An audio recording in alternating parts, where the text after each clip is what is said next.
Assalamualaikum warahmatullahi wabarakatuh. Alhamdulillahi rabbil alamin. Wassalatu wassalamu ala ashrafil anbiya'i wal mursalin Sayyidina Muhammadin wa ala alihi wa ashabihi ajma'in. Faqala Allah Ta'ala fi kitabihil karim ba'da a'udzu billahi as-sami'il 'alim minasy syaithanir rajim. Ya ayyuhalladzina amanu taqullaha haqqa tuqatih wa la tamutunna illa wa antum muslimun. Hadirin jamaah kaum muslimin muslimat rahimakumullah.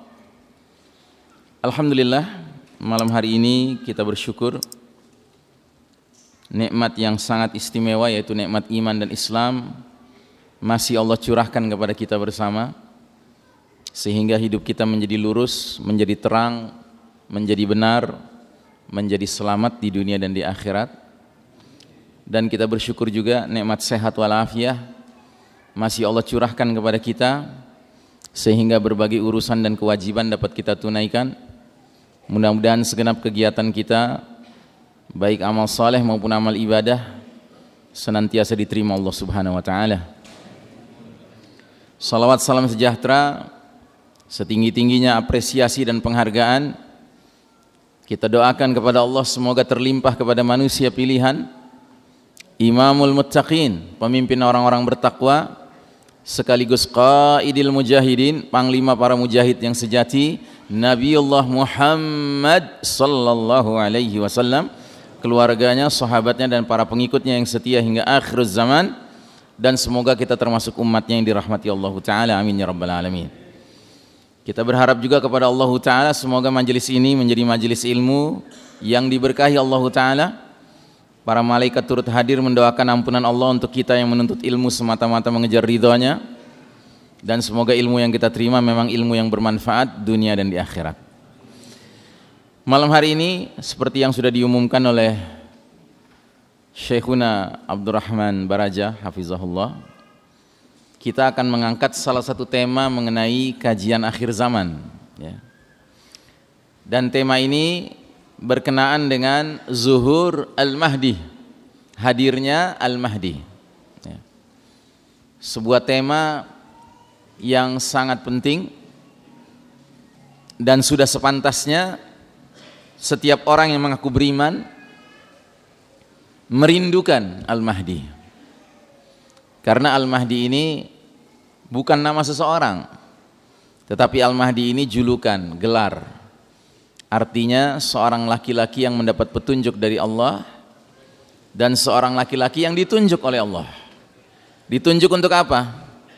Ditunjuk untuk memainkan peranan sebagai Amirul Mukminin fi akhir zaman, pemimpinnya orang beriman di akhir zaman. Kehadiran Al-Mahdi akan menjadi peristiwa yang sangat penting, karena dia akan menandai sebuah perubahan dan perpindahan babak perjalanan umat Islam dari situasi yang sebelumnya penuh dengan kezaliman dan kesewenang-wenangan menjadi situasi yang penuh dengan keadilan dan kejujuran. Nah, saudaraku rahimakumullah, satu hal yang harus diingat,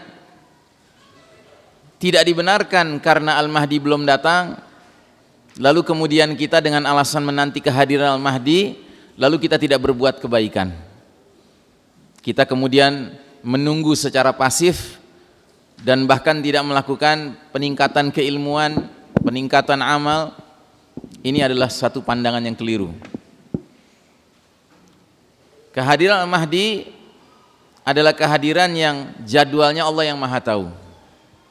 Namun berdasarkan berbagai hadis-hadis yang Nabi sallallahu alaihi wasallam sampaikan kepada kita, maka kita diberikan tanda-tanda. Sebagaimana tanda-tanda menjelang kiamat, maka tanda-tanda menjelang hudur Al-Mahdi juga ada. Nah, saudaraku rahimakumullah, sebelum kita masuk kepada Al-Mahdi, perlu disadari bahwa alamatus sa'ah, tanda-tanda kiamat itu menurut para ulama kita terbagi menjadi dua kelompok. Ada yang disebut alamatus sughra, tanda-tanda kecil, dan ada yang disebut alamatul kubra, tanda-tanda besar. Tanda-tanda kecil jumlahnya sangat banyak dan umumnya datang lebih dahulu. Sedangkan tanda-tanda besar jumlahnya terbatas, hanya 10. Dan semuanya muncul ketika kiamat sudah dekat sekali akan terjadi. Kalau kita pelajari hadis-hadis tentang tanda-tanda besar, maka tidak ada yang menyebutkan bahwa Al-Mahdi min alamatil kubra, termasuk tanda besar. Dia tanda kecil. Tetapi kehadiran Al-Mahdi termasuk tanda kecil yang datangnya belakangan. Jadi kehadiran Al-Mahdi ketika tanda-tanda besar sudah mulai bermunculan, di sela-selanya terjadilah zuhur Al-Mahdi, kehadiran Al-Mahdi. Makanya dalam sebuah hadis dikatakan, sekiranya umur dunia ini tinggal sehari, Allah akan panjangkan hari itu sehingga Allah utus Al-Mahdi. Nah, jadi kemunculan Al-Mahdi itu di ujung perjalanan umur umat Islam ini, yang berarti ketika tanda-tanda besar sudah mulai bermunculan. Nah, saudaraku rahimakumullah, alhamdulillah sudah muncul ya, sudah zuhur ya. Alhamdulillah. Jadi ini hadis tentang 10 tanda besar menjelang kiamat. Kalau kita lihat tidak ada penyebutan Al-Mahdi. Yang ada adalah dukhan, kabut asap menyelimuti planet bumi kita ini selama 40 hari 40 malam, kata Nabi kita. Kemudian ada Dajjal, sosok penebar fitnah yang paling dahsyat sepanjang sejarah Bani Adam. Kemudian ada Dabbatul Ard, binatang melata keluar dari perut bumi untuk memberi tanda siapa orang beriman, siapa orang kafir. Kemudian ada Tulu isyamsi min maghribiha, terbitnya matahari dari tempat terbenamnya, tanda kalau pintu taubat sudah tertutup. Kemudian ada nuzul Isa ibnu Maryam alaihissalam, turunnya Isa alaihissalam. Ini termasuk tanda besar.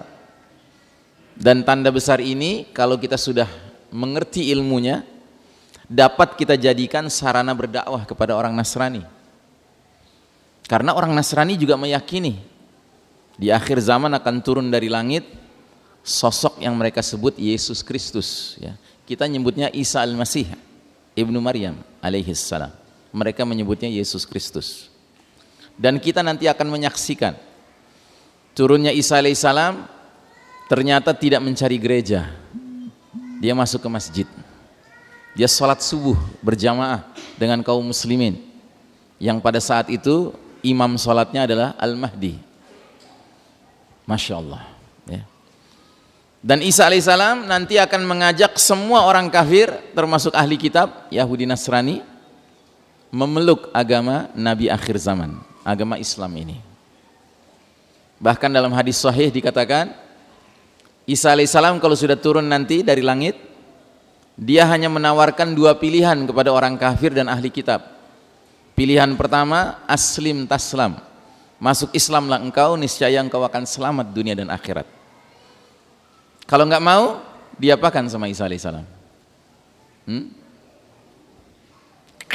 Ya, diselesaikan.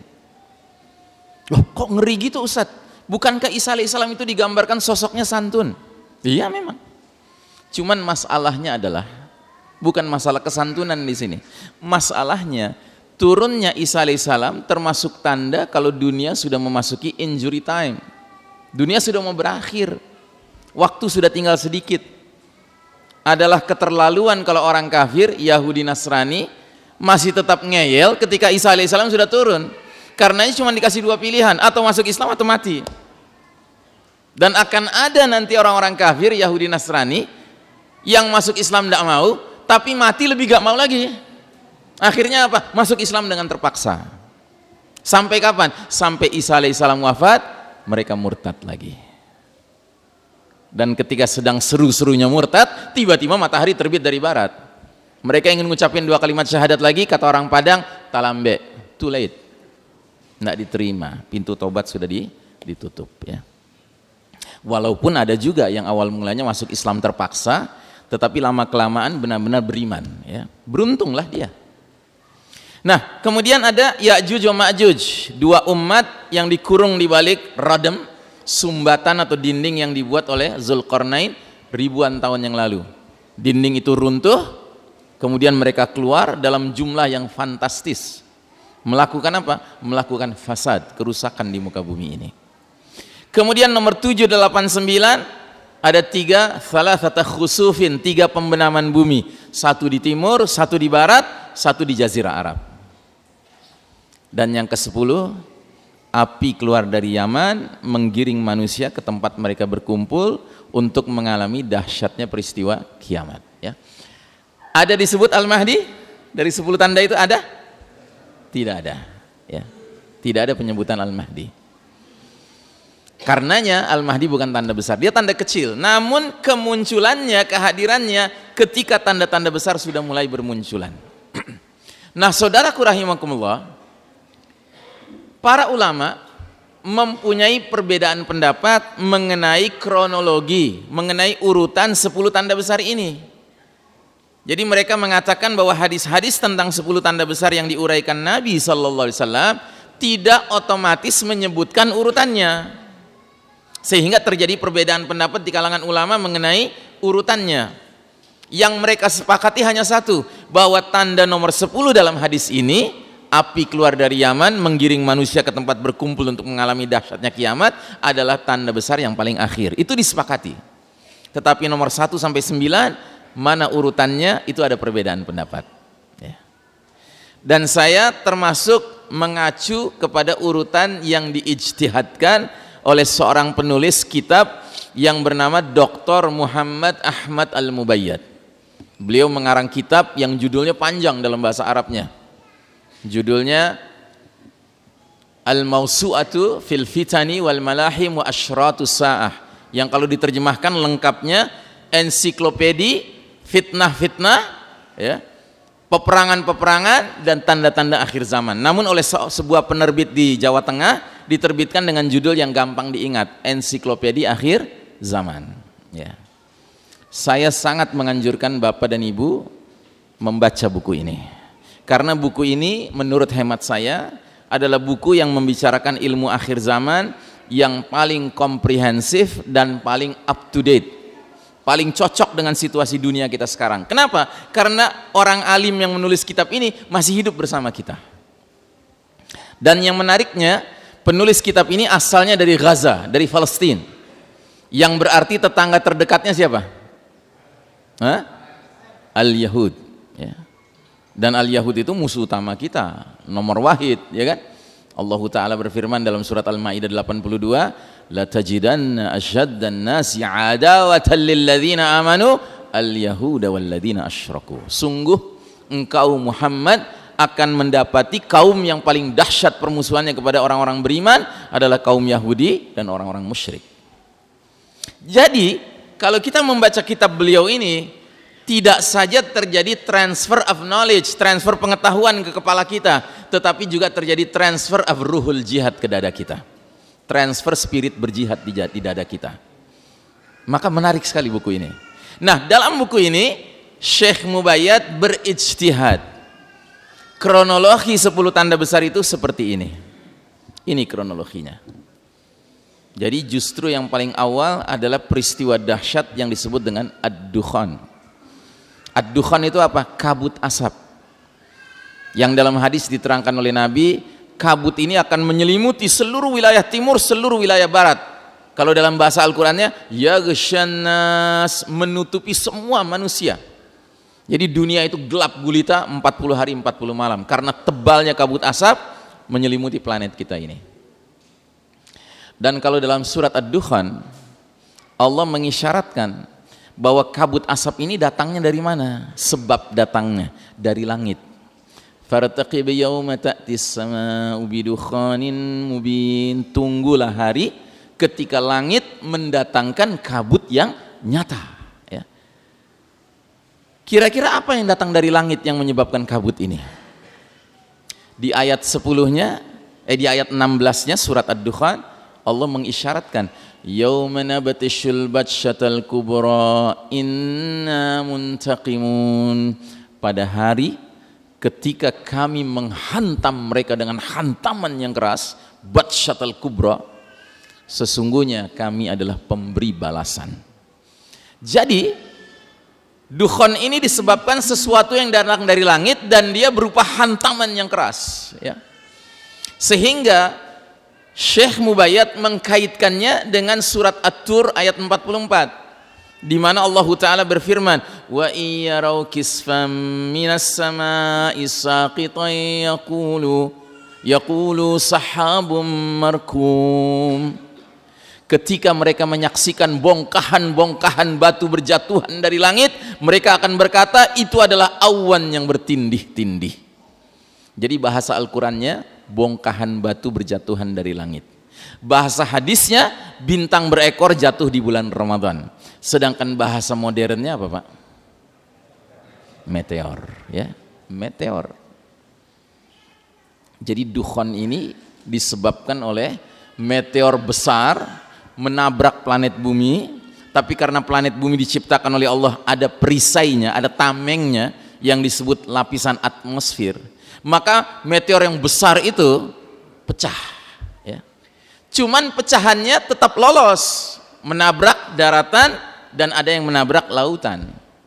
Dan menurut ilmuwan, yang lolos itu akan ada yang ukurannya garis tengahnya 2 km, Pak.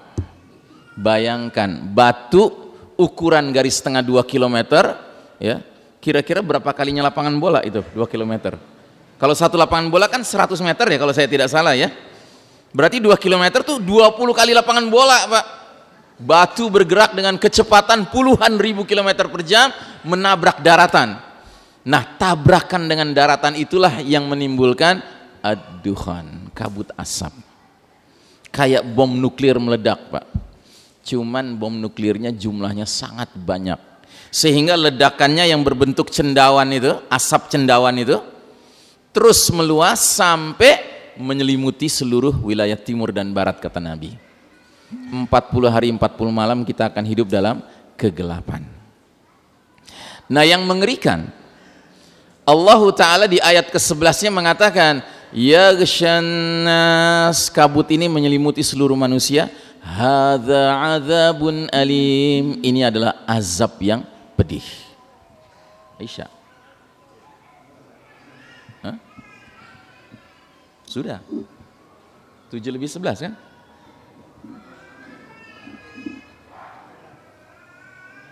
Satu menit lagi. Baik. Nah, jadi Allah mengatakan dukhon ini azab yang pedih. Nabi menerangkan, azab yang pedih bagi siapa? Bagi orang kafir dan orang munafik. Bagi orang beriman yang terpapar dukhon, kata Nabi, mengalami zukmah, pilek atau flu. Tapi kalau bagi orang kafir, ini Isya, ya. Baik, jamaah sekalian rahimakumullah, alhamdulillah, kita lanjutkan. Jadi Allah mengatakan dukhon ini merupakan azabun alim, azab yang pedih.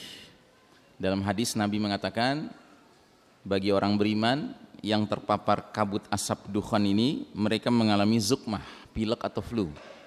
Tapi bagi orang kafir dan munafik yang terpapar dukhon ini, mereka akan membengkak tubuhnya dan akan keluar cairan-cairan dari lubang telinga, lubang hidung, lubang duburnya.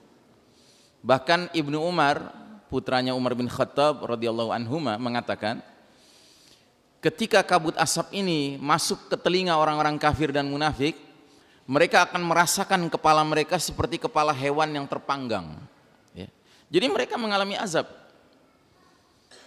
Karenanya tokoh Dajjal yang merupakan tokoh kafir, yang menurut Syekh Mubayyad munculnya urutan kelima dari 10 tanda besar, ya, yang berarti Dajjal mengalami dukhon. Dia sebagai tokoh kafir, dukhon itu akan mempengaruhi mukanya sampai sebagiannya meleleh. Karenanya dia dikatakan oleh Nabi kalau muncul di akhir zaman a'war, bermata sebelah. Padahal dulu Tamim Ad-Dari, seorang pelaut Nasrani dari Palestina, pernah ketemu Dajjal di sebuah pulau terpencil.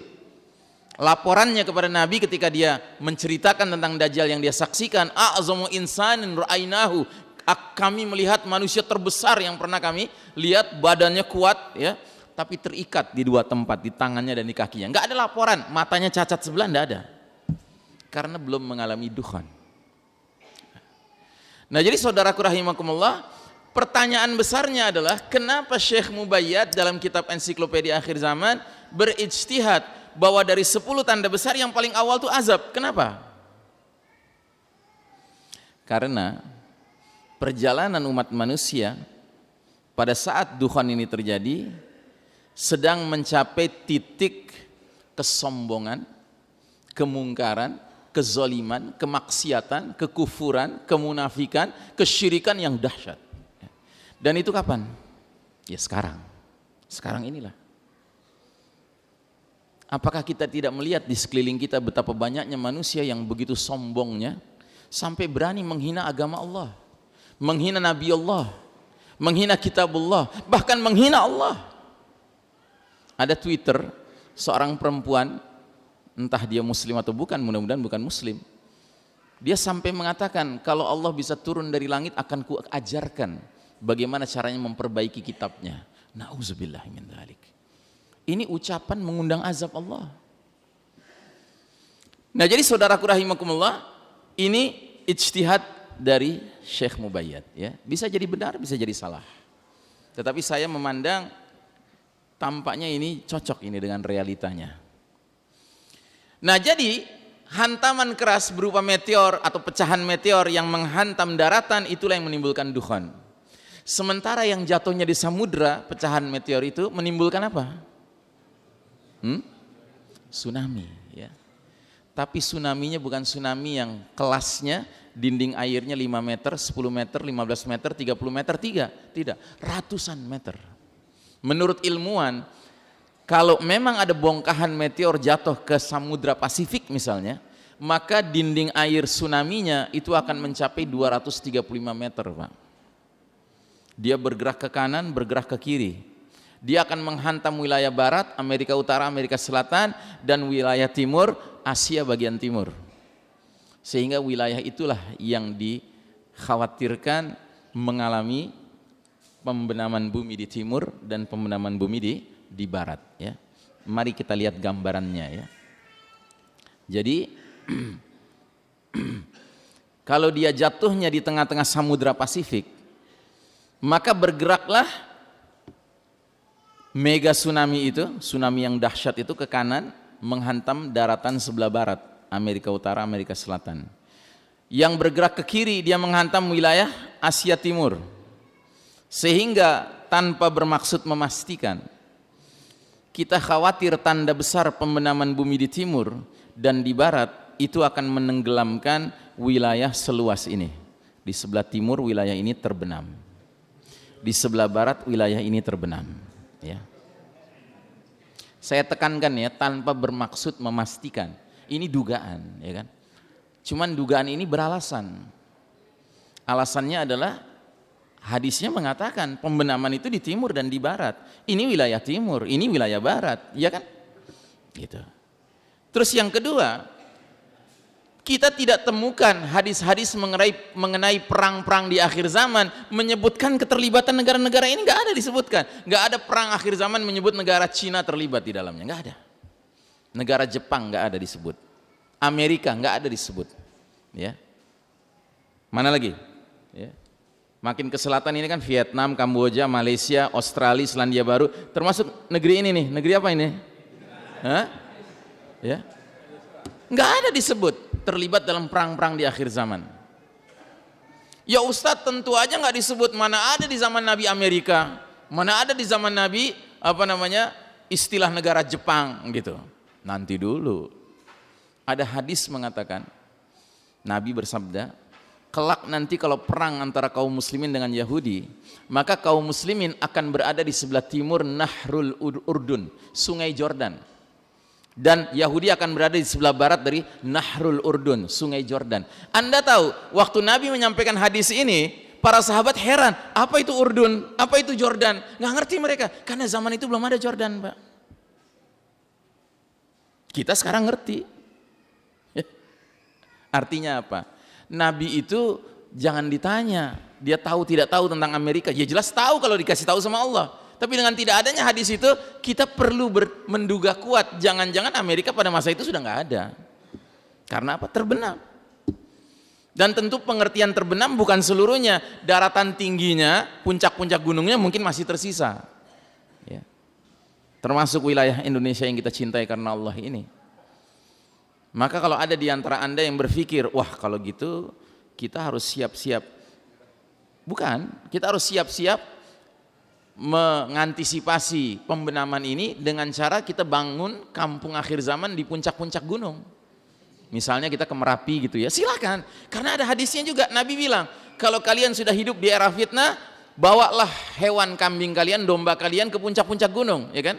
Uzlah, kan begitu.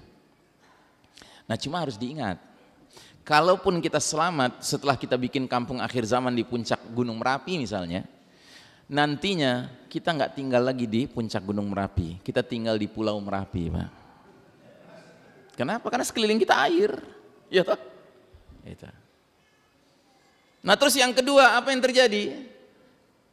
Yang kedua, terjadilah significant depopulation, pengurangan populasi planet bumi ini secara signifikan. Banyak orang tewas, Pak, gara-gara bencana dahsyat ini. Ya bayangkan, wilayah ini kan luas, wilayah yang banyak sekali penduduknya ya. Ini banyak sekali penduduknya kan. Apalagi wilayah yang warnanya kuning ini. Negara apa nih? Banyak kan penduduknya. Penduduk dunia total 7 miliar, itu 2 miliar sendiri, Pak. Karenanya sebagiannya mulai diekspor paksa ke sini kan. Gitu. Makanya kalau kita ngerti skenario akhir zaman, kita tinggal komentar gimana? Silakan datang ke sini, ahlan wa sahlan, lu bakal terbenam lah. Gitu. Cuma pertanyaannya kitanya kemana? Kan gitu. Nah kitanya harus menjalankan yang dulu Nabi dan para sahabat lakukan. Apa itu? Hijrah. Hijrahnya kemana? Ya ke tempat pemimpin kita akan muncul. Siapa pemimpin kita? Al-Mahdi yang kita sedang bicarakan sekarang ini. Nah Al-Mahdi munculnya di mana? Senayan. Ngimpi kali. Ya. Al-Mahdi muncul awalnya di Mekah. Karenanya nanti akan ada segelintir umat Islam as-sabiqun al-awwalun yang registrasi ke Al-Mahdinya di Mekah, baiatnya ke Mekah. Tetapi yang kebanyakan umat Islam nanti registrasinya kemana? Ke Syam.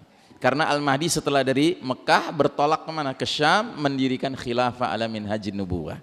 Dengan ibu kota awalnya Damaskus, ibu kota terakhirnya Baitul Maqdis. Ya. Ini semua ada keterangan-keterangan hadisnya. Ya. Nah jadi saudaraku rahimakumullah, yang berikutnya yang terjadi apa? Global famine, kelaparan mendunia. 40 hari 40 malam dunia diselimuti oleh kabut asap, matahari bersinar nggak bisa menyentuh tanah. Akibatnya tanaman, tumbuhan, pohon nggak menghasilkan. Makanya ada dalil mengatakan jika kalian sudah melihat bintang berekor di bulan Ramadan, siapkan makanan sekuat kemampuan kalian. Jadi bintang berekor itu diantara dalilnya mengisyaratkan jatuhnya di bulan Ramadan. Maka mulai sekarang kalau Ramadan akan tiba, tidak sekedar perasaan gembira yang harus ada dalam diri kita, tapi juga perasaan waspada. Jangan-jangan Ramadan ini jatuhnya bintang berekor. Kita tidak tahu kapan jatuhnya, tetapi kalau ngelihat tanda demi tanda yang bermunculan, it seems to be very close. Kelihatannya sudah dekat sekali jadwalnya. Bahkan tahun lalu, Ramadan tahun lalu, begitu malam terakhir, ya, kita dengar kabar besok 1 Syawal, saya langsung instruksikan istri anak saya semuanya sujud syukur. Alhamdulillah tahun lalu belum jatuh bintang berekor. Karena kami belum siap hijrah. Dan kelaparan mendunia ini berakibat kepada apa? Orang berebut makanan, Pak. Sampai apa? Sampai saling berbunuhan, killings ya. Al-haraj kata Nabi, saling berbunuhan, memperebutkan makanan. Nah, yang lebih tidak pernah kita duga-duga lagi adalah dampak yang kelima. Terjadinya shutdown of modern technology. Teknologi modern ini berhenti beroperasi, Pak. Kenapa? Ya karena batu besar, jatuh dengan kecepatan tinggi, bergesekan dengan udara, tentu menimbulkan induksi besar-besaran. Yang orang barat katakan akan terjadilah fenomena EMP, electromagnetic pulse. Ya, semua benda-benda kelistrikan macet, tidak bisa berguna lagi. Bahkan ahli fisika mengatakan tumbukan batu besar dengan tanah akan menyebabkan zat-zat tertentu sifatnya berubah. Misalnya besi, berubah zatnya menjadi lengket. Sehingga instrumen-instrumen yang terbuat dari besi yang sedikit rumit saja tidak bisa dipakai lagi. Contohnya sepeda, rantainya besi, gearnya besi, nggak bisa dipakai lagi. Bedil, pelatuknya besi, pelurunya besi, nggak bisa dipakai lagi.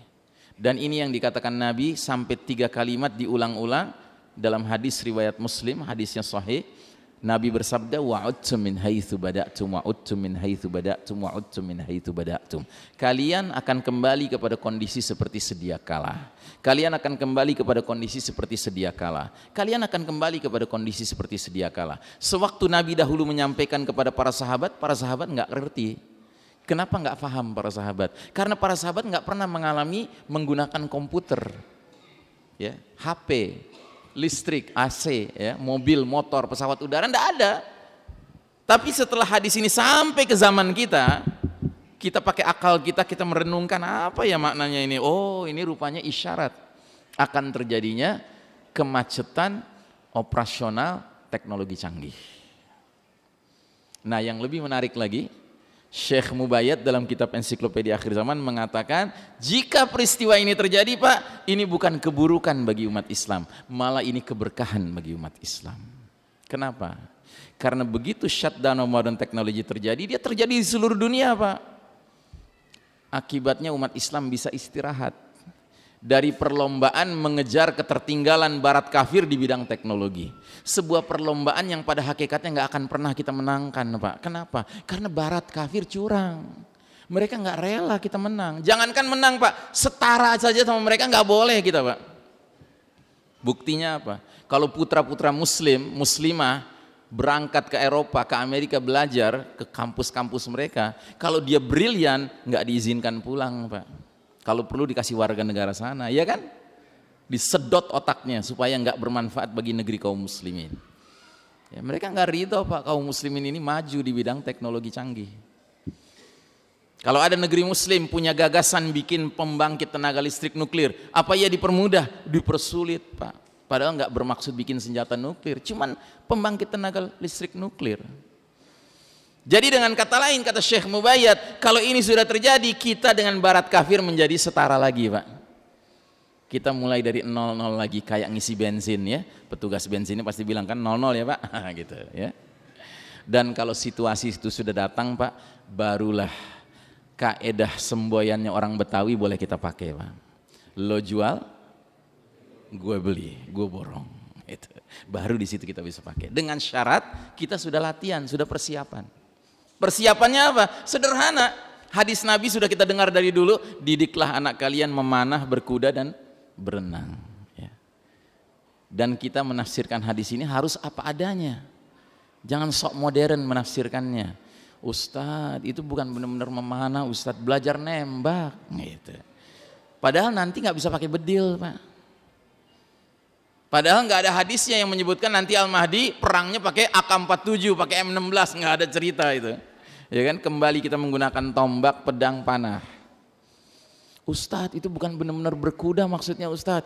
Nabi mengisyaratkan belajar bawa tank, belajar bawa jet gitu kan. Oh sorry, nggak ada hadisnya tentang akhir zaman di mana nanti Isa alaihissalam turun naik Phantom, ya kan, naik Stealth gitu ya. Enggak, tapi turun di antar malaikat. Gitu. Jelas ya? Nah jadi saudaraku rahimakumullah, dalam kondisi dunia yang begitu berbeda, hadirlah Al-Mahdi ya. Jadi secara urutannya kan begitu. Jadi sudah terjadi pembenaman bumi, maaf. Nah ini, terjadi dukhan, terjadi pembenaman bumi di timur, pembenaman bumi barat, Al-Mahdi hadir. Jadi kehadiran pemimpin kita itu pada saat kebanyakan orang lain, bangsa-bangsa lain sedang sibuk memikirkan hal yang paling mendasar yaitu makanan, tiba-tiba Allah kasih kita karunia. Hadirnya Amirul Mukminin fi akhir zaman. Makanya saya berkeyakinan kuat, ketika Al-Mahdi muncul nanti, ketika orang banyak sedang panik, umat Islam yang ngerti tentang pentingnya kehadiran Al-Mahdi dan sudah menyambutnya, sudah bersiap-siap untuk berbaiat dengannya, mereka akan menjadi umat yang paling cepat mengkonsolidasi diri, Pak. Makanya segala pembicaraan panjang lebar tentang Ustadz nanti siapa yang nyiapin pemerintahan khilafah itu nggak perlu dipusingkan, Pak. Kita sekarang memusingkan itu karena kita pakai tolok ukur kacamata zaman sekarang, Pak. Sebuah zaman di mana kalau sudah bicara pemerintahan dan negara, rumitnya, ngejelimetnya luar biasa. Perlu biaya triliunan untuk pemilihannya aja. Kardus lagi. Gitu. Nah tapi zaman itu nanti, sebagaimana dulu zaman Nabi dan para sahabat, sederhana sekali. Yang diperlukan apa? Pemimpin yang kuat, umat yang siap, dan sebagian umat itu mujahidin, siap berperang di jalan Allah Ta'ala. Selesai. Yang lainnya itu ya tinggal para ulama menafsirkan saja, menerjemahkan saja Al-Quran dengan segala kelengkapan ya ajarannya yang meliputi seluruh aspek kehidupan kita. Sementara bangsa-bangsa lain masih panik, masih bingung. Nah makanya berdirinya khilafah ala minhajin nubuwah di Syam nanti dengan kehadiran Al-Mahdi dan orang-orang beriman yang benar-benar komit dengan Allah dan Rasulnya dan Al-Mahdi sebagai pemimpin yang berimannya, itu sederhana sekali insyaallah ya. Ini harus kita pahami dulu Pak, situasi dunia nanti yang berbeda sekali dengan situasi dunia kita sekarang. Coba Anda bayangkan, kita sekarang apa-apa tuh mau gampangnya saja kan, pencet ini, pencet itu ya kan, karena teknologi canggih. Tapi kalau nanti nggak ada cerita begitu lagi Pak. Model orang kayak saya gini yang buncit-buncit gini udah nggak ada nanti, karena kita bahkan naik kendaraan saja olahraga, naik kuda, ya kan? Makanya kenapa kita disuruh berkuda, supaya badan kita bagus. Sekarang kan kita jadi nggak bagus karena apa? Karena enak naik mobil, Pak, ber-AC gitu. Nah jadi saudaraku rahimakumullah, gambaran tentang latar belakang kondisi dunia kelak nanti di zaman Al-Mahdi muncul ini harus ada dalam benak pikiran kita dulu. Jangan membayangkan dunia seperti sekarang, tahu-tahu Al-Mahdi muncul semua beres, nggak bisa Pak, sulit ya. Allah punya cara untuk bikin orang-orang kafir gigit jari. New World Order, tatanan dunia baru yang disebut oleh Ahmad Thompson sebagai sistem Dajjal ini, dia berantakan dulu Pak, dengan teknologi canggih dimacetkan sama Allah Ta'ala ya. Kan Anda lihat nggak orang barat itu Pak, kalau misalnya kota New York atau London gitu ya, mati lampu barang 2 jam saja, paniknya luar biasa ya Pak ya. Tapi kalau di negeri muslim kayak Indonesia gini, alhamdulillah kita sering dilatih sama PLN dengan mati lampu kan. Panik nggak kita? Kita nggak panik, kita udah terbiasa, kita ngerti apa yang harus kita lakukan. Kita panggil anak, kita panggil cucu, nak store hafalan, nah gitu ya kan. Kita nggak sia-siakan waktu. Kalau mereka begitu listrik mati, panik Pak gitu. Nah pemahaman seperti ini harus terbangun dulu dalam benak pikiran kita, because the world tomorrow will be very different from the world today. Dunia nanti dengan dunia kita sekarang beda sekali Pak ya. Nah jadi kita sekarang berada di babak keempat perjalanan sejarah umat Islam, dan ini babak paling kelam dalam sejarah umat Islam. Ini babak kepemimpinan mulkan jabariyan, para penguasa yang memaksakan kehendak mereka. This is the darkest chapter of the Islamic history. Ini babak paling kelam dalam sejarah umat Islam. Di babak keempat inilah satu-satunya babak di mana umat Islam tidak lagi dinaungi oleh sistem yang mereka percayai sebagai sistem mereka yang sebenarnya. Ya, rumah besar mereka yang dapat IMB dari Allah Ta'ala, izin mendirikan bangunan dari Allah Ta'ala, SK-nya nomor 230 Al-Baqarah ayat 30, inni ja'ilun fil ardi khalifah ya. Jadi satu-satunya babak di mana umat Islam khalifahless ya, itu babak keempat. Tahu khalifahless artinya apa? Tanpa pemimpin. Ini babak kita sekarang, babak di mana umat Islam babak belur. Itu realita Pak ya. Dan realita ini nggak perlu kita tangisi, ratapi, nggak perlu. Kenapa? Memang Allah sudah katakan kok ini bisa terjadi. Di mana Allah katakan di surat Ali Imran 140, Allah sudah bilang, demikianlah hari demi hari masa kejayaan keruntuhan umat kami pergilirkan di antara manusia. Jadi jangan mentang-mentang kita ini orang beriman, nuntut sama Allah harus menang terus Pak. Enggak begitu ceritanya dunia. Dunia itu tempat semua silih berganti. Jangankan umat Pak, pribadi kita saja hari demi hari kan ganti-ganti situasi kita kan. Kadang kita sehat, kadang kita sakit, kadang kita lapang, kadang kita sempit, kadang kita senang, kadang kita susah, kadang kita beruntung, kadang kita rugi, kadang kita menang, kadang kita kalah. Itulah dunia, Pak. Nah, qadarullah, kita sekarang sedang menjalani era di mana kita sedang kalah. Era di mana posisi kita di bawah garis merah. Ini garis merah bukan garis kemiskinan, Pak. Ini garis kejayaan. Ketika umat Islam di atas, mereka berjaya. Ketika mereka lewat garis merah, mereka runtuh. Sedang kalah kita sekarang. Sedangkan yang berjaya siapa? Orang kafir. Ini ujian dari Allah. Allah sedang menguji kita. Kalau orang kafir yang memimpin dunia, gimana sikap kalian? Apa ikut-ikutan dengan orang kafir juga? Dalam urusan politik, pakai teori kedaulatan selain Allah. Dalam urusan ekonomi, pakai riba. Dalam urusan hukum, menyingkirkan hukum Allah dan menggunakan hukum manusia. Apa begitu? Ini ujian dari Allah. Ujian istiqomah kita. Nah, tapi alhamdulillah Nabi dalam hadis beliau tentang 5 babak perjalanan sejarah umat Islam menyatakan babak keempat ini it's not the final chapter, bukan babak terakhir ini. Ya, ini babak terminal juga, bakal berpindah situasi. Jadi kalau ada orang barat bikin tulisan judulnya The End of the World is Victory for Democracy and Capitalism, ujung akhir perjalanan dunia adalah kemenangan bagi demokrasi dan kapitalisme, itu omong kosong. Demokrasi dan kapitalisme sekarang saja sedang berjaya, tapi sebentar lagi dia akan masuk ke dalam keranjang sampah sejarah, Pak. Gitu. Untuk kemudian datang babak kelima yang Nabi sudah sebutkan adalah babak khilafah ala minhajin nubuwah. Siapapun orang yang tidak menyukainya, silahkan saja tidak menyukainya. Tapi ini adalah ucapan manusia yang tidak pernah berdusta. Ma yantiqu anil hawa in huwa illa wahyun yuha. Apapun yang diucapkan Nabi Muhammad SAW bukan produk hawa nafsunya, semuanya adalah bimbingan ilham dari Allah Subhanahu wa ta'ala. Jadi kalau khilafah hari ini tidak tegak, ini cuma masalah jadwal saja, Pak. Bukan masalah ketetapan Allah yang tidak akan berubah.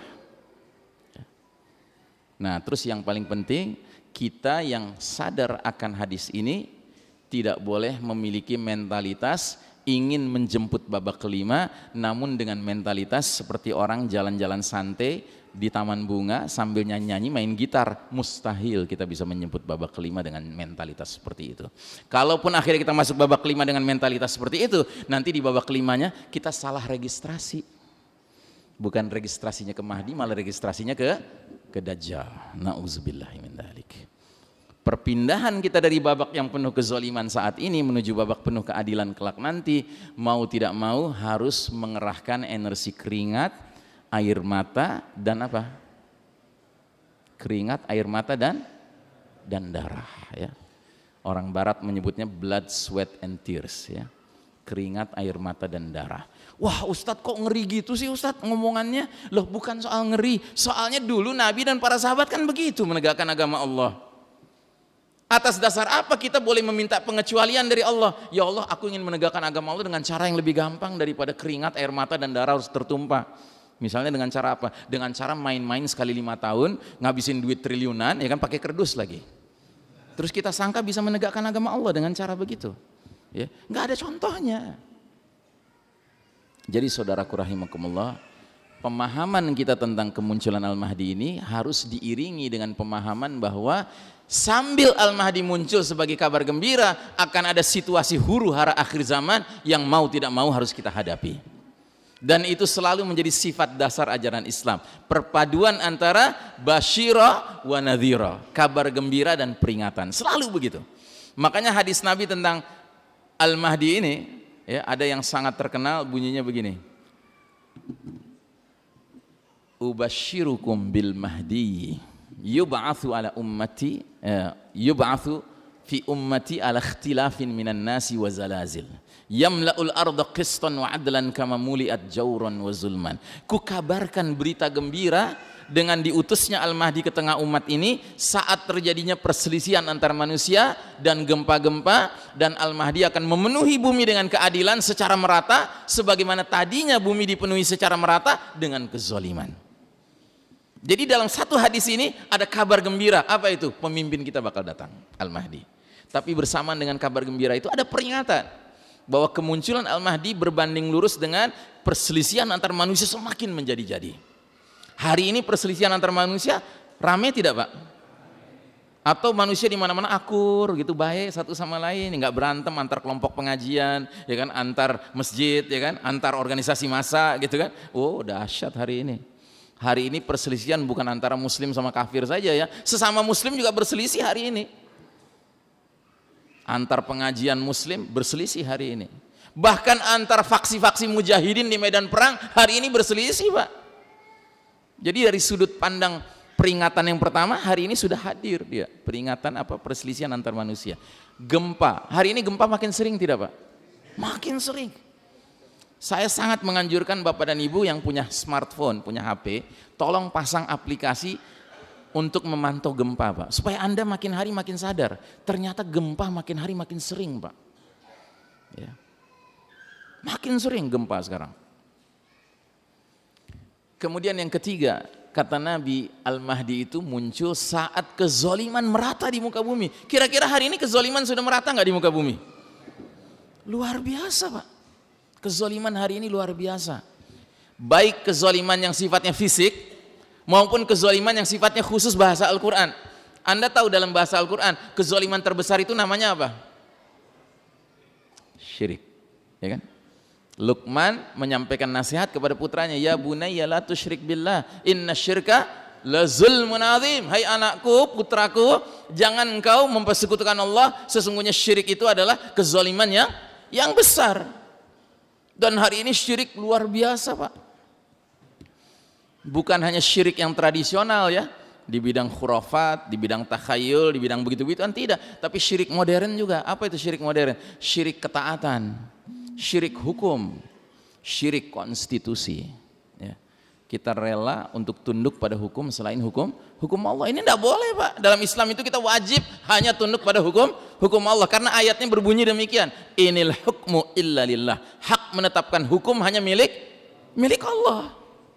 Tapi dalam sistem dunia hari ini, selain Allah dikasih hak menentukan hukum, Pak. Dan kalau mereka-mereka yang punya hak menentukan hukum itu nggak sepakat, penyelesaiannya apa? Voting. Penyelesaiannya voting, Pak. Kira-kira apa kata Allah ya? Kalau ada sekumpulan orang voting tentang boleh tidaknya minuman keras dijual di supermarket. Kira-kira apa kata Allah ya? Kalau semuanya orang kafir mah wajar ya kan? Ini ada muslim, Pak, di kalangan orang yang katanya punya hak menentukan hukum itu. Apa kata Allah? Ngaku muslim tapi mau ikut terlibat memvoting boleh nggak ya minuman keras dijual di supermarket, padahal kan al halalu bayyinun wal haramu bayyinun. Yang halal sudah jelas, yang haram sudah jelas. Sedangkan hak menentukan halal dan haram milik siapa? Milik Allah semata. Tidak boleh ada seorang ustadz sehebat apapun dia merubah-rubah apa yang Allah katakan halal menjadi haram, apa yang Allah katakan haram menjadi halal. Tidak boleh. Dan yang namanya melanggar hukum Allah dengan mengubah hukum Allah, mana yang lebih besar dosanya, Pak? Mengubah hukum Allah ya, itu dosanya berat. Kalau melanggar hukum Allah, orang berdosa tapi tidak serta-merta batal imannya. Tapi kalau orang mengubah hukum Allah, Pak, batal imannya ya. Jadi kalau ada orang mengatakan sholat nggak wajib padahal Al-Quran mengatakan sholat wajib ya, ini kelas dosanya, Pak, nawaqidul iman, batal iman. Lain halnya dengan orang yang melanggar perintah sholat karena malas ya, karena ya nggak tahan disiplin gitu, tapi dia tahu sholat wajib, dia nggak batal imannya. Dia berdosa iya, tapi nggak batal imannya. Nah kadang-kadang kita nggak ngerti hal itu, Pak, padahal itu mendasar sekali ya. Baik, nah jadi saudaraku rahimakumullah, kita masuk tentang Al-Mahdi ini. Ada beberapa bahasan dan sudah barang tentu kelihatannya secara waktu nggak mungkin selesai semuanya.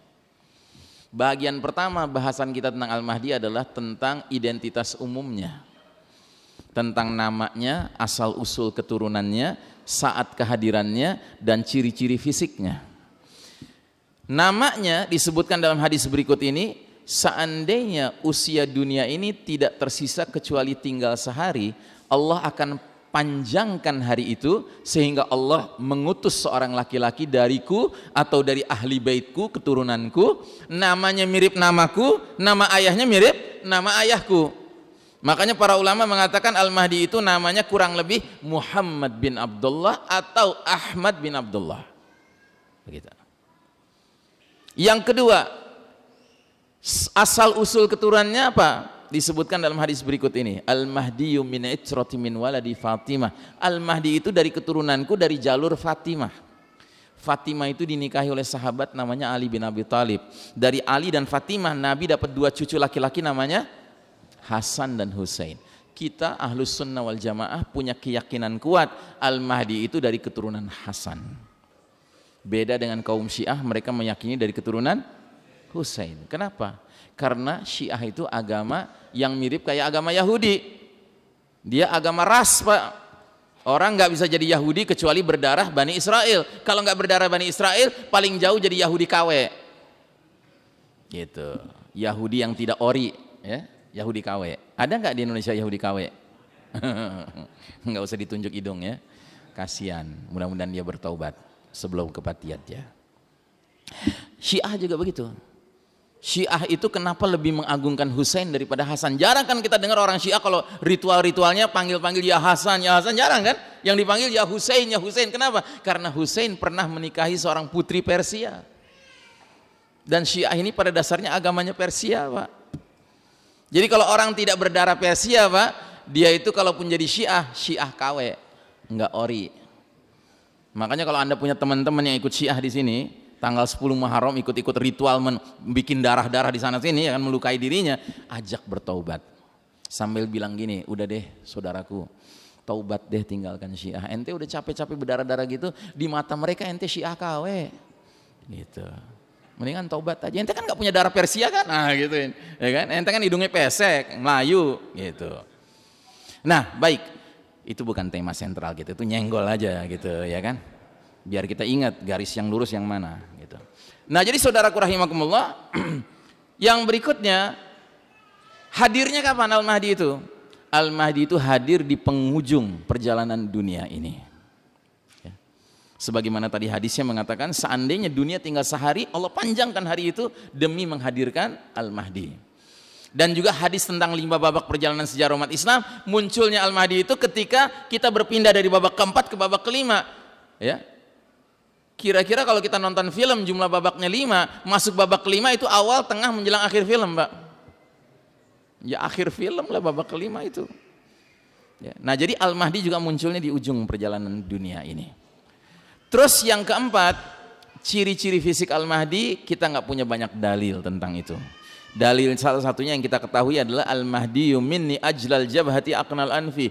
Al-Mahdi itu dari keturunanku, dahinya lebar, hidungnya mancung. Kita nggak punya banyak dalil tentang hal ini. Kalau kaum Syiah, hadis-hadis tentang ciri fisik Al-Mahdi banyak sekali. Sampai kalau ada orang ahli lukis, ngumpulkan semua hadis itu, bisa sampai kelihatan wajahnya Al-Mahdi kayak apa. Kok bisa ya mereka banyak hadisnya? Karena orang Syiah biasa bikin hadis, Pak. Itu bukan rahasia lagi. Ya. Nah, baik, ini identitas umumnya Al-Mahdi. Tentunya kita tidak boleh mengandalkan ilmu kita sebatas identitas umum Al-Mahdi. Kalau kita cuma membatasi di sini, ya terus pengajian ditutup, jangan-jangan nanti di antara bapak dan ibu pas pulang ke rumah nyari buku Telkom yang tebal itu, ya buku telepon tuh nomor-nomor telepon, Anda teleponin satu-satu orang yang namanya Abdullah. Anda tanya, punya anak namanya Muhammad? Oh begitu punya, wah ini Al-Mahdi. Oh, konyol lah, ya kan? Atau Anda sibuk buka YouTube, cari Syekh Muhammad bin Abdullah, ya dengerin ceramahnya, menarik ceramahnya, dahinya lebar, hidungnya mancung, wah ini Al-Mahdi. Nggak usah, percuma, nggak usah itu kita lakukan. Kenapa? Karena jangankan kita, Pak, Al-Mahdi saja nggak tahu dirinya Al-Mahdi. Bagaimana lagi kita bisa tahu? Ya. Kenapa Allah bikin skenario Al-Mahdi itu nggak tahu dirinya Al-Mahdi? Karena kalau Al-Mahdi tahu dirinya Al-Mahdi, tentu orang lain juga tahu. Kalau orang lain tahu Al-Mahdi yang mana, tentu musuh Islam juga tahu. Kalau musuh Islam jauh-jauh hari sudah tahu Al-Mahdi yang mana, diapakan, Pak? Dibunuh. Ya. Jadi Allah punya cara untuk membuat Al-Mahdi itu terpelihara. Makanya nanti Al-Mahdi itu pertama kali dibaiat oleh sejumlah orang yang kata Nabi mirip jumlah pasukan perang Badar, 313 orang, yang mereka semua sepakat inilah laki-laki yang kita cari-cari itu. Inilah laki-laki yang akan jadi pemimpin umat Islam di akhir zaman, yang akan meredakan fitnah-fitnah yang sekarang terjadi. Mereka minta kepada laki-laki ini, ulurkan tanganmu biar kami baiat engkau. Laki-laki ini menolak dengan keras. Kenapa dia menolak dengan keras? Pertama, karena Al-Mahdi adalah orang beriman yang sejati imannya, Pak. Orang beriman yang sejati imannya selalu ingat hadis Nabi yang berbunyi, al-imaratu fitnatun fid dunya wa nadamatun wa khizyun fil akhirah. Posisi jabatan kepemimpinan itu merupakan potensi fitnah di dunia dan potensi penyesalan dan kehinaan di akhirat nanti. Jadi dia gak punya ambisi kepemimpinan Al-Mahdi itu. Gak seperti kebanyakan orang zaman sekarang, Pak. Gak layak mimpin, wajahnya muncul di semua pojok-pojok jalanan, Pak. Gitu. Kita yang terpaksa ngelihat wajahnya gitu loh, ya kan? Bukan dianya yang kepaksa jadi pemimpin, kitanya yang kepaksa ngelihat dia sampai temehek-mehek kata orang Betawi gitu. Itu satu alasannya. Alasan kedua, kenapa Al-Mahdi mesti dibaiat paksa? Karena Al-Mahdi nggak tahu dirinya Al-Mahdi, dia nggak tahu. Terus gimana 313 orang ini tahu? Ya itulah, Allah punya skenario menanamkan taufik ke dalam hati mereka untuk bersepakat inilah laki-laki yang ditunjuk Allah, ya. Makanya skenario pembayatan Al-Mahdi nggak bisa dibikin film pura-puranya, pencitraan itu nggak bisa. Nggak ada pencitraan pembayatan Al-Mahdi. Dia pasti bentuk natural, alamiah gitu. Nggak bisa dikarang-karang. Ya kayak dulu kan tahun 1981 ada siapa namanya Juhaimah, ya. Juhaimah yang pakai senjata masuk dengan beberapa orang lainnya, terus kemudian mengatakan inilah Al-Mahdi. Dia tunjuk seorang laki-laki namanya Muhammad Abdullah Al-Kutaibi, terus dibaiat, ya kan.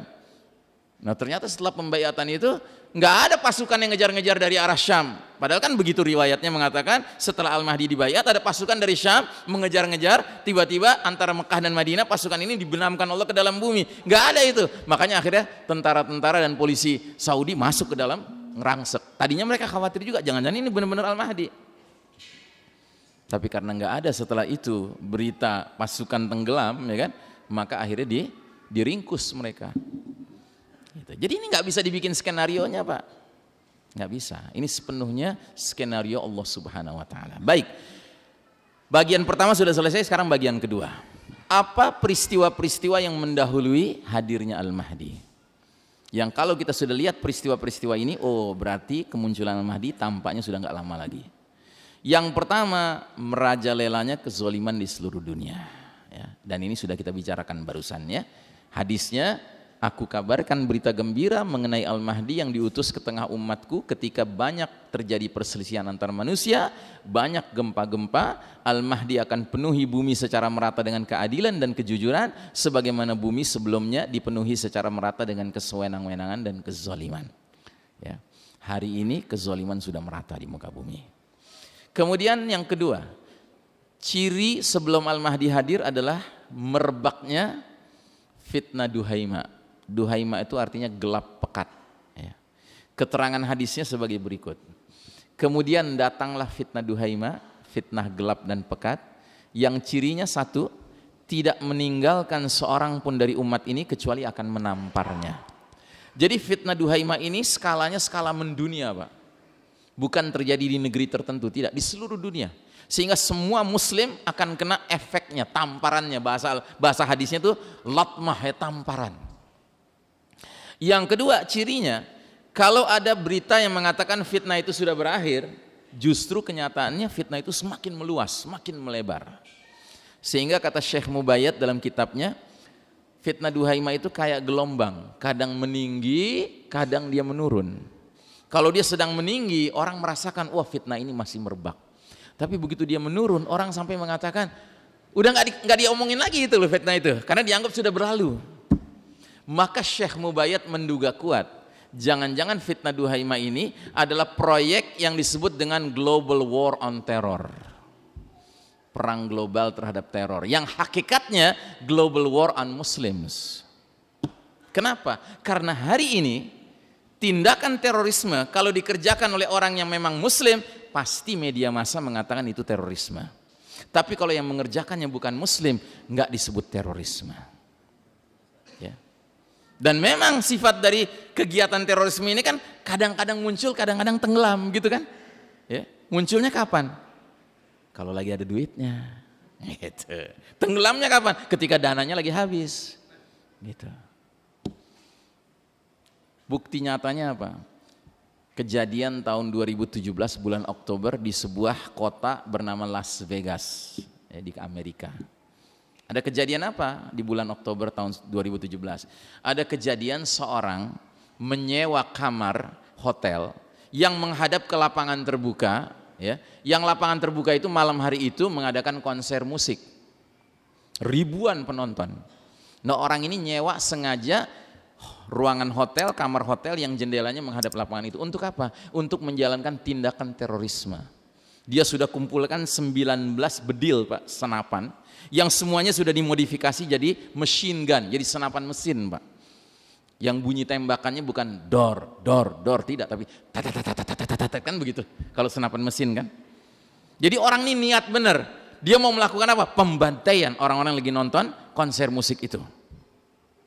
Dan memang menurut beritanya, di tempat malam hari itu yang terbunuh langsung 48 orang, mati di tempat. Sedangkan yang masuk rumah sakit 800 orang. Sebagian luka ringan, sebagian luka menengah, sebagian luka kritis, ya. Tapi begitu diberitakan bahwa laki-laki yang melakukan pembantaian ini namanya Stephen Paddock, ya kan? Tiba-tiba berhenti pemberitaannya tentang pelakunya. Yang diberitakan adalah tentang korban-korbannya, Pak, nggak lagi diomongin lagi pelakunya. Dan nggak disebut lagi terorisme tuh, kalimat itu nggak muncul lagi. Karena apa? Namanya Stephen Paddock. Coba kalau namanya Ahmad Paddock, lain cerita, Pak, lain cerita. Sama kayak di timur Indonesia, ada tingkah laku sebagian orang yang nantangin TNI pakai senjata, ya kan, menyandra orang-orang sipil sampai ribuan orang, sebagian disiksa dengan kejamnya, ya kan. Tapi bukan Muslim. Dikasih nama apa, Pak? Kelompok berkekuatan bersenjata. Keren banget namanya. Makin pede mereka, gitu. Tapi coba kalau ada orang namanya Ahmad meledakkan panci di lapangan terbuka di Bandung, nggak ada yang luka, nggak ada yang mati, ya kan? Terorisme. Tiba-tiba ditangkepin si Ibrahim, si Abdullah, si siapa di kota mana gitu kan? Ajib, gitu. Nah, makanya kata Syekh Mubayyad, jangan-jangan fitnah Duhaimah ini yang sekarang mempengaruhi seluruh umat Islam di seluruh dunia adalah global war on terror, yang notabene adalah global war on Muslims. Yang ketiga, ciri dari fitnah Duhaimah apa? Saat itu seseorang pagi harinya masih beriman, sore harinya kafir, ya. Jadi ini fenomena yang disebut oleh para ulama dengan fenomena dosa yang disebut nawaqidul iman, pembatal keimanan. Jadi kalau fitnah Duhaimah sudah merebak, Pak, umat Islam tidak lagi terancam saja dengan dosa kecil, tidak lagi terancam dengan dosa besar saja, tidak, tapi ada dosa yang sangat mengerikan namanya dosa nawaqidul iman, pembatal keimanan. Makanya Nabi mengatakan pagi beriman, sore kafir. Nabi tidak bilang pagi berbuat kebaikan, sore berbuat kejahatan. Beda nggak, Pak, itu? Beda nggak? Pagi berbuat baik, sore berbuat jahat, dengan pagi beriman, sore kafir. Itu beda tidak? Beda, Pak. Dan kita harus hati-hati, Pak, karena hari ini musuh-musuh Islam sudah merancang banyak sekali upaya-upaya memurtadkan umat Islam ini, Pak. Banyak sekali rancangannya. Perlu contoh nggak, Pak, dosa yang membatalkan iman? Perlu contoh? Berani? Saya kasih contoh. Seorang muslim mengucapkan kalimat semua agama sama, semua agama baik, semua agama benar, itu cukup bisa membatalkan keimanannya. Saya ulangi, ya. Seorang muslim mengucapkan semua agama sama, semua agama baik, semua agama benar, itu cukup bisa membatalkan imannya. Wah, Ustadz Iksan Tanjung ekstrim, masa gitu aja batal iman? Ekstrim, Pak, kalau saya mengucapkannya tanpa dalil.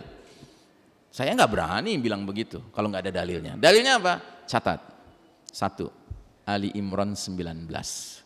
Inna dina indallahil Islam. Sesungguhnya agama yang Allah ridhai di sisinya hanyalah Islam. Masa seorang muslim baca Al-Quran, ketemu ayat ini, dia nggak ngerti bahasa Arab, dia lihat terjemahannya kan begitu jelas tuh. Dia berani punya pendapat berbeda. Enggak gitulah, masa cuman Islam yang Allah ridhoi? Saya punya tetangga di sebelah kanan rumah saya orang Nasrani, baik bener sama saya. Tiap kali dia masak dia bagi sebagian makanannya ke kita. Sementara tetangga kiri saya Muslim, jenggotan segini, anggota partai Islam, koruptor. Enggak lah, semua agama baik lah, ini masalah orangnya aja. Gitu. Ada enggak orang zaman sekarang ngomong gitu, Pak?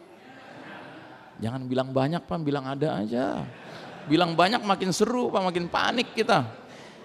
Walaupun realitanya banyak. Gitu. Nah, jadi saudaraku rahimakumullah, itu satu dalil. Ada lagi dalil yang kedua, silahkan dicatat lagi, Ali Imran 85. Wa may yabtaghi ghairal islami dinan falan yuqbala minhu wa huwa fil akhirati minal khasirin. Barang siapa mencari selain Islam sebagai agama, sekali-kali enggak akan diterima darinya oleh Allah, dan dia di akhirat bakal termasuk golongan yang merugi. Ini kan ceto welo-welo ya. Bahasa Jermannya begitu kan? Ya. Nah, jadi saudaraku rahimakumullah, dalil ketiga surat Al-Hijr ayat 2. Rubama yawaddul ladzina kafaru law kanu muslimin. Nanti di akhirat seringkali orang-orang kafir itu berangan-angan seandainya di dunia dia jadi muslim. Muslim dengan mukmin mana yang lebih tinggi derajatnya, Pak? Mukmin. Kenapa orang kafir nggak pengen jadi mukmin, kok jadi muslim aja? Karena nanti akan ada muslim-muslim tertentu yang saking banyaknya dosanya, dia sampai harus masuk neraka dulu, sama orang kafir itu sekapling, gitu kan? Dibakar habis dosa-dosanya, sampai kalau udah habis dosanya terbakar, dipindahin sama Allah ke surga. Ya. Karena memang dia berhak masuk surga, cuma karena banyak dosanya mesti dihabisin dulu. Dan dia nggak pernah terlibat dosa yang membatalkan iman, makanya berhak dia masuk ke surga. Nah, dia ngelihat begini, si kafir ini tadinya temen dia sama-sama di neraka, tiba-tiba diangkat, dipindahkan ke surga. Yang ngiri lah dia. Makanya cukup dia minta apa? Berangan-angan seandainya di dunia menjadi muslim. Baik. Nah, jadi saudaraku rahimakumullah, itu yang ketiga ciri dari fitnah duhaima, gelap pekat. Ciri yang keempat, kalau fitnah duhaima ini sudah merebak, tasirun nas ila fustatain. Manusia akan terbelah menjadi dua kemah. Fustatu imanin la nifaqa fihi. Kemah iman tanpa kemunafikan di dalamnya, dan fustatu nifakin la imana fihi. Dan kemah kemunafikan tanpa iman di dalamnya. Jadi ada kemah iman tanpa kemunafikan, dan ada kemah munafik tanpa keimanan. Seperti yang kita saksikan hari ini, Pak. Makin hari orang-orang yang benar imannya makin berdekat kepada sesama orang yang benar imannya. Ngumpul di kajian, hadir ke masjid, meramaikan kegiatan-kegiatan keislaman. Sementara mereka-mereka yang muslim ala kadarnya, ya, yang masih doyan dugem, dunia gemerlap, nyari teman muslim yang kayak gitu juga. Akhirnya teman muslim yang kayak gitu akrabnya sama orang kafir, akhirnya akrab sama orang kafir. Jadilah dia orang munafik tanpa keimanan barang sedikit pun. Na'udzubillahi min dzalik. Ini yang terjadi sekarang kan. Proses seleksi sedang berkembang. Nah, kata Nabi, kalau 1, 2, 3, 4 ini sudah muncul, maka yang kelima kata Nabi, jika kondisinya sudah seperti demikian, tunggulah Dajjal muncul hari itu atau esok harinya. Lah, Ustadz lagi ngomongin Al-Mahdi kok tiba-tiba jadi ngomongin Dajjal? Kan begini, secara urutan, kalau Dajjal sudah dekat jadwal keluarnya, apalagi Al-Mahdi. Al-Mahdi kan sebelum Dajjal. Makanya kalau dikatakan Dajjal sudah dekat keluarnya, apalagi Al-Mahdi. Sedangkan hari ini tampaknya fitnah duhaima sudah merebak. Ya.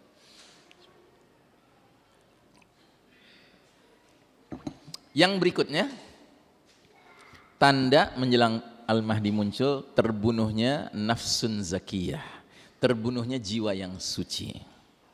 Ada dua pendapat tentang terbunuhnya jiwa yang suci. Ada pendapat yang mengatakan sudah terbunuh, ada yang berpendapat belum terbunuh.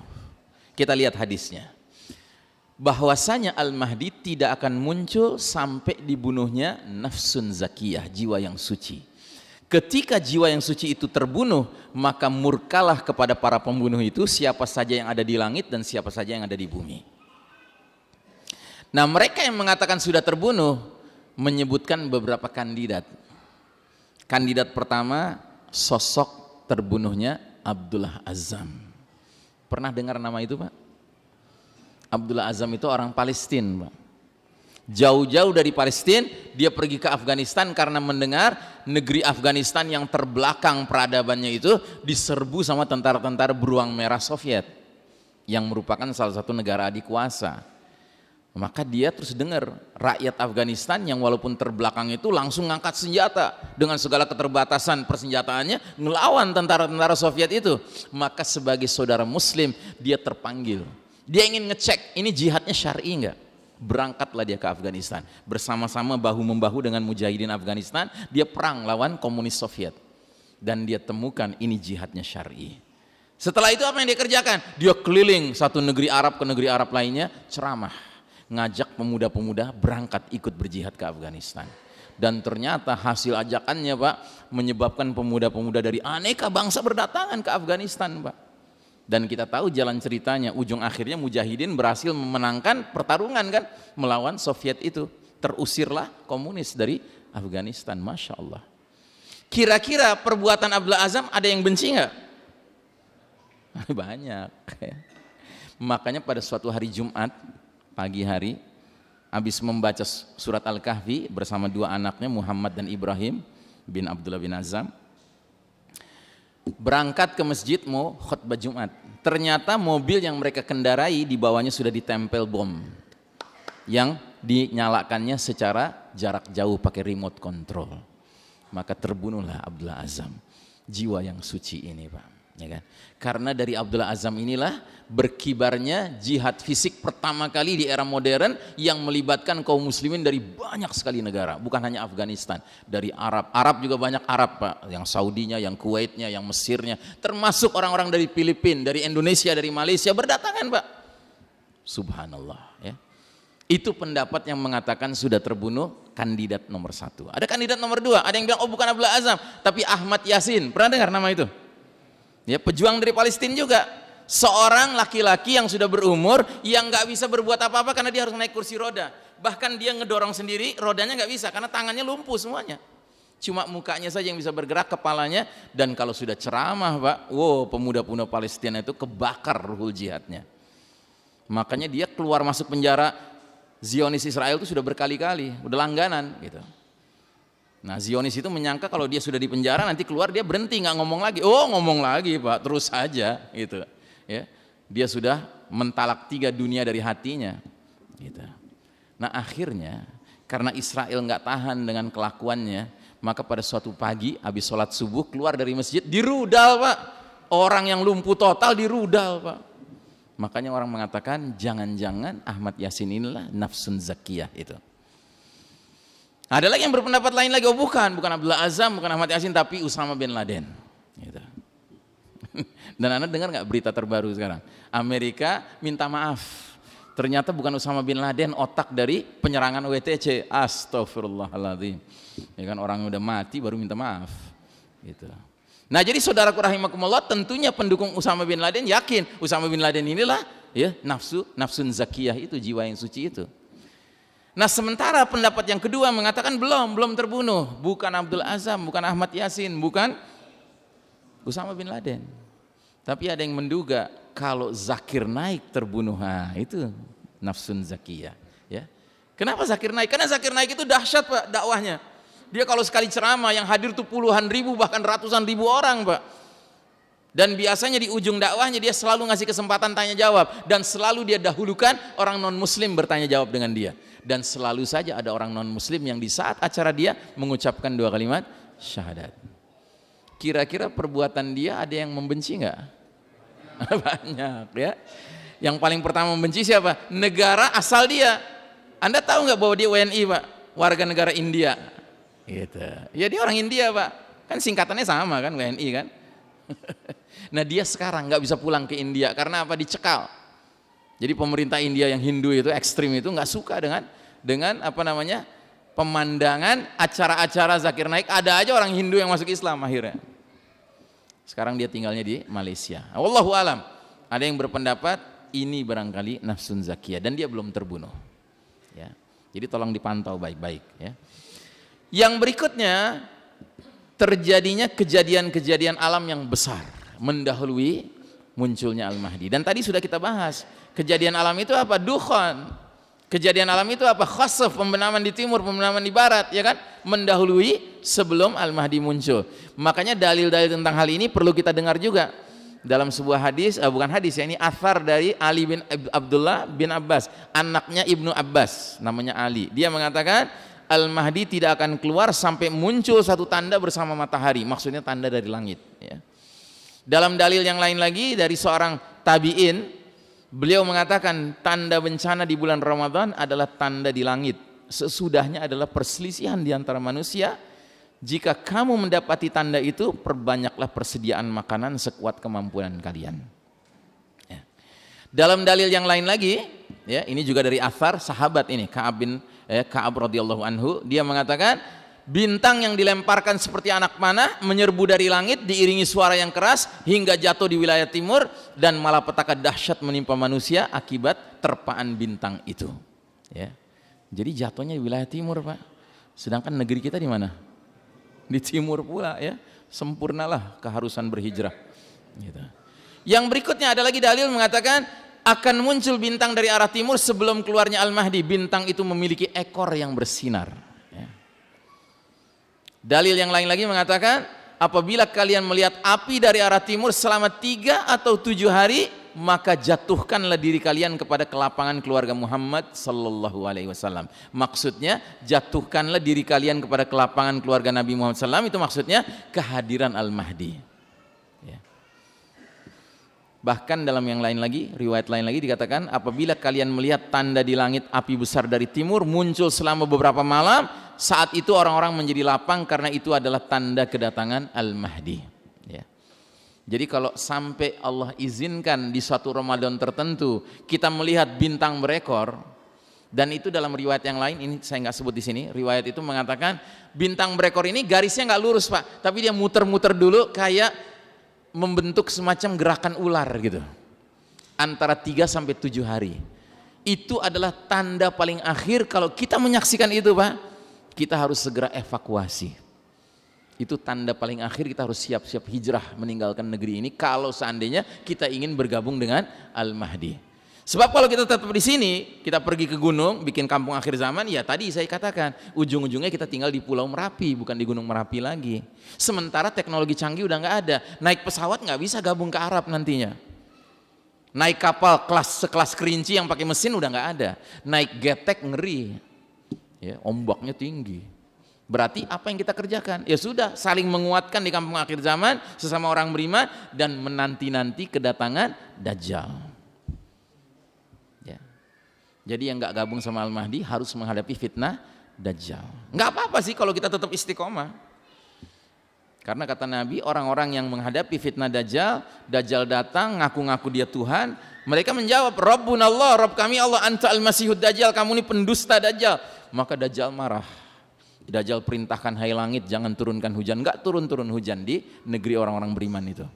Hai bumi jangan keluarkan tumbuhanmu, nggak keluar tumbuhannya, sehingga hewan-hewan dari orang-orang beriman ini bergelimpangan, bermatian, nggak ada makanannya. Bahkan mereka juga nggak ada makanannya. Terus makanannya apa? Sahabat bertanya, ya Rasulullah, makanan kita apa? Kata Nabi, makanan kalian makanan malaikat. Takdis, tasbih, tahmid, tahlil, takbir, zikrullah. Makanya dari sekarang, Pak, budaya zikrullah harus kita hidupkan, ya. Hidupkan wirid pagi, hidupkan wirid sore, hidupkan bacaan-bacaan keluar masuk rumah, pakai baju, lepas baju, keluar masuk kamar mandi, hidupkan. Ya, karena nanti akan tiba harinya kalau nggak ada makanan di zaman Dajjal sudah muncul, ya makanan kita zikrullah. Nah, orang-orang yang nggak pernah latihan dari sekarang, nanti kalau menghadapi itu dia datang ke kita, dia bilang, ya akhi, nggak ada makanan, gimana? Ya kan Nabi bilang zikir. Gila kamu, udah lapar suruh zikir, gitu kan? Karena nggak pernah latihan. Gitu. Nah jadi saudaraku rahimakumullah, nggak apa-apa kalau orang beriman menghadapi fitnah Dajjal, dia istiqomah, apa yang terjadi? Dia akan mendapat kemuliaan di sisi Allah. Sampai nanti Dajjal dibunuh sama Isa alaihissalam, Isa alaihissalam akan mendatangi orang-orang ini, diusap wajah-wajah mereka, bahkan dikasih tahu tingkatan mereka di surga nanti. Masya Allah, masih hidup di dunia sudah dikasih tahu tempatnya di surga. Kenapa? Karena lulus menghadapi ujian paling berat, yaitu Dajjal. Jadi silahkan mau pilih yang mana? Mau pilih kita ngadepin Dajjal atau kita gabung sama Al-Mahdi? Ya. Nah di sini perlu kecerdasan untuk jadwal hijrahnya kapan, gitu. Jangan terlambat, keburu teknologi sudah nggak ada, kita masih di sini ngendon, ya kan? Berhenti, nggak bisa kemana-mana. Nggak apa-apa, ngadepin Dajjal. Cuma kalau bicara idealnya sih pinginnya gabung sama Al-Mahdi. Ya.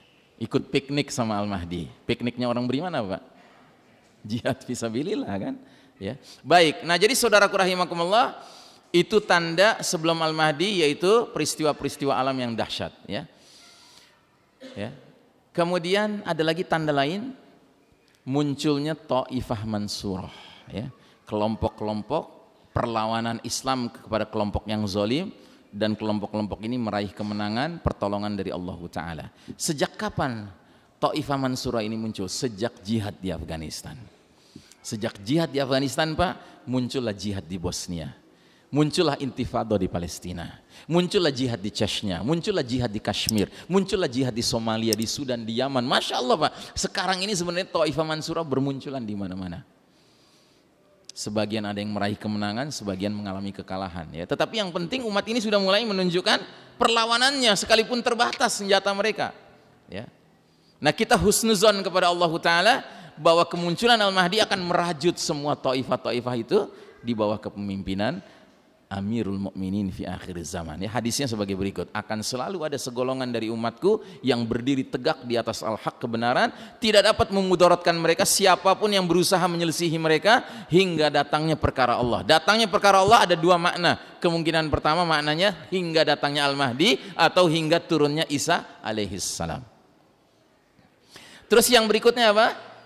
Munculnya gunung emas dari sungai Yufrat. Sungai Yufrat itu sungai yang mengalir melewati Irak dan Suriah. Hadisnya berbunyi sebagai berikut: kiamat tidak akan terjadi sampai sungai Yufrat menguak, menyingkapkan emas dari gunung. Orang-orang berperang memperebutkan emas itu. Setiap 100 orang, 99 diantaranya mati terbunuh. Dan setiap orang diantara mereka berkata kepada dirinya sendiri, siapa tahu akulah yang akan mendapatkan emas itu, ya. Nah, pertanyaannya, apakah peristiwa ini sudah terjadi sekarang? Tergantung penafsiran.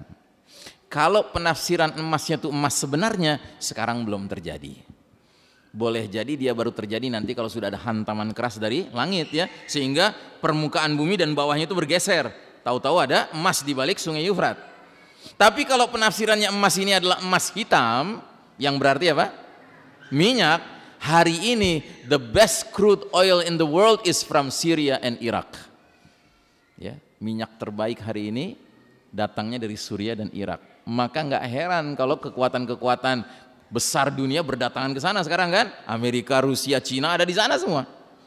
Gitu. Mungkin mereka ingin memperebutkan emas hitam. Kalau itu maknanya. Wallahu a'lam bishawab. Nah, terus kemudian tanda satu lagi, Al-Mahdi akan muncul jika perselisihan di antara manusia sudah menjadi-jadi. Kira-kira hari ini perselisihan antar manusia sudah hebat belum, Mbak? Sudah hebat, ya. Hadisnya hadis yang sama yang sebelumnya sudah kita perlihatkan. Kukabarkan berita gembira kehadiran Al-Mahdi di tengah umat ini ketika banyak terjadi perselisihan antar manusia. Hari ini perselisihan antar manusia sudah sampai ke tingkat yang mengkhawatirkan. Bukan hanya antara muslim dan kafir yang berselisih, antar sesama muslim berselisih, antar ormas Islam berselisih, antar pengajian Islam berselisih, antar faksi mujahidin di medan jihad berselisih, ya. Sudah lengkap, Pak, sebenarnya, ya. Nah, yang berikutnya, bahagian yang terakhir adalah peristiwa-peristiwa yang menyertai hadirnya Al-Mahdi. Namun karena waktu saya terpaksa sampai sini saja, Pak. Baik, saudaraku rahimakumullah, mudah-mudahan malam hari ini Allah berkahi majelis kita. Mudah-mudahan ilmu yang kita terima benar-benar bermanfaat untuk dunia akhirat kita bersama. Dan mudah-mudahan yang saya sampaikan tidak membuat bapak dan ibu makan nggak kenyang, tidur nggak nyenyak, ya. Tetapi justru menggairahkan kehidupan kita, karena memang sesungguhnya pemahaman tentang akhir zaman bukan untuk membuat kita menjadi pesimis, tapi malah membuat kita optimis. Al-mustaqbal li hadzal din, masa depan di tangan Islam, Pak, bukan di tangan yang lainnya, ya. Bahwa kita sekarang sedang menjalani masa yang kelam, itu qadarullah, ya. Allah sedang menguji kesabaran kita, istiqomah kita. Mari kita akhiri majelis ini dengan membaca doa yang disunnahkan Nabi kita, yaitu doa kifaratul majelis. Subhanakallahumma wa bihamdika asyhadu an la ilaha illa anta astaghfiruka wa atubu ilaik. Walhamdulillahirabbil alamin. Wassalamualaikum warahmatullahi wabarakatuh.